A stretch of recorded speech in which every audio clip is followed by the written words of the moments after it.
Delicada transición política, también en Italia, renunció el primer ministro Giuseppe Conte. Estamos en comunicación telefónica con la corresponsal de La Nación en Italia, Elisabetta Piquet. Muy buenas tardes, Elisabetta. Hola, ¿qué tal? Aquí, buenas noches desde Roma. Elisabetta, bueno, ¿cuáles son las claves de esta renuncia para entenderlas desde aquí de Argentina?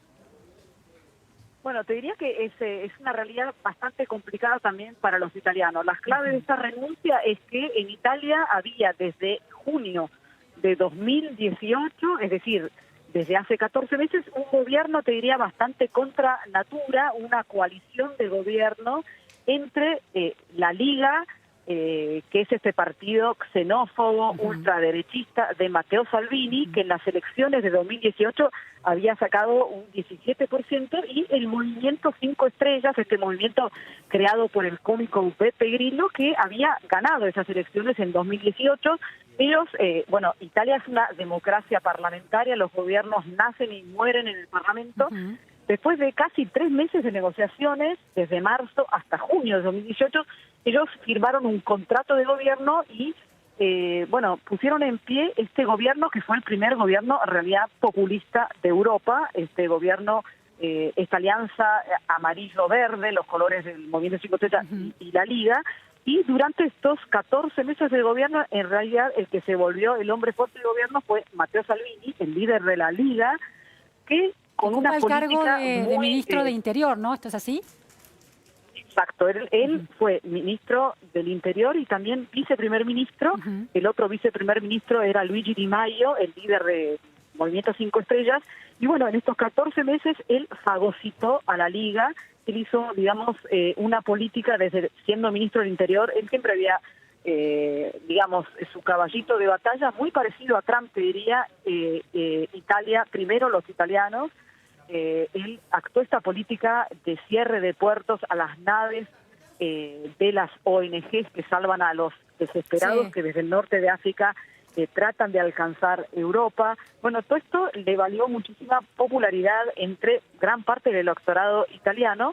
Después hubo elecciones para renovar el Parlamento Europeo el 26 de mayo pasado, en las cuales él, digamos que todos los equilibrios de este gobierno se fueron trastocando porque la Liga de Salvini, que como decía antes en el 2018 había tenido 17%, de repente saltó a ser el primer partido de Italia con el 34%, duplicando los votos del Movimiento Cinco Estrellas. Desde entonces, desde mayo, se sabía que en cualquier momento este gobierno, estos equilibrios podían colapsar.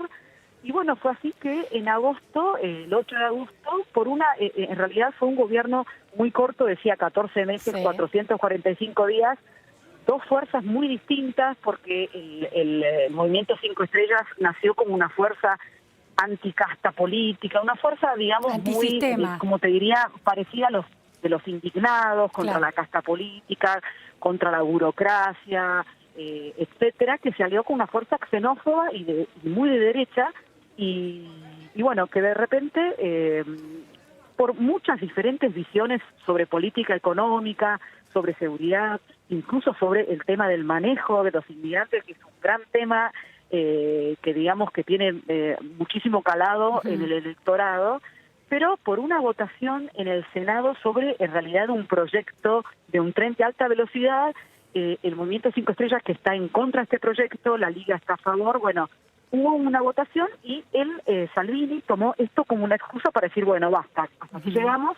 Dijo que se había roto la coalición, llamó a elecciones anticipadas, pidió una votación, una moción de censura contra Conte, que Conte ayer en el Senado se presentó, hizo un discurso en el cual él presenta su renuncia, pero también fue un discurso que muy fuerte, porque muy duro contra Salvini, le dijo que era un irresponsable, porque a todo esto Italia está en una posición está prácticamente recesión económica, tiene una deuda pública gigantesca, equivalente al 132% del Producto Bruto Interno. Es decir, puede estar, y esto lo dijo ayer Conte en su discurso en el cual anuncia que se había terminado esta experiencia de gobierno, que Italia justamente en un momento muy irresponsable, Salvini decreta esta muerte de este ejecutivo. Elisabetta, el rol del presidente Sergio Mattarella, ¿cuál es y qué chances hay de que Salvini se convierta en el primer ministro italiano? Bueno, esta es una gran pregunta porque en realidad, bueno, ahora ha caído el gobierno, como decíamos antes, Italia es una democracia parlamentaria, es el presidente Sergio Mattarella el que ahora es el árbitro máximo de la crisis, es el que hoy justamente comenzó consultaciones con las diversas fuerzas políticas para ver dos opciones. Una, disolver el Parlamento y llamar a elecciones anticipadas, que es lo que quiere Salvini porque sabe que podría ganar estas elecciones. O sea, los italianos apoyan de alguna manera mayoritariamente la línea de pensamiento de Salvini. Esto no, te diría que todos no, está muy dividido.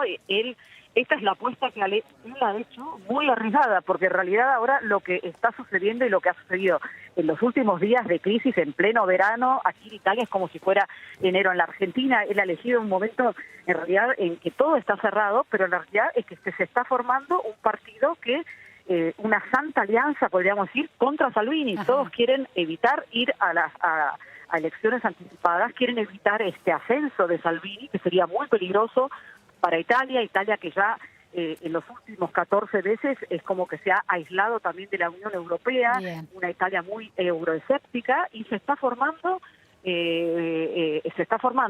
una alianza contra Salvini para evitar elecciones. Claro, y un gobierno alternativo con el Partido Democrático y el Movimiento 5 Estrellas. Perdón si me... No, quedó muy claro. Muchísimas gracias, Elisabetta. Gracias a ustedes. Gracias, buenas tardes. 1969, 50 años han pasado del Festival de Woodstock, que estamos con Alfredo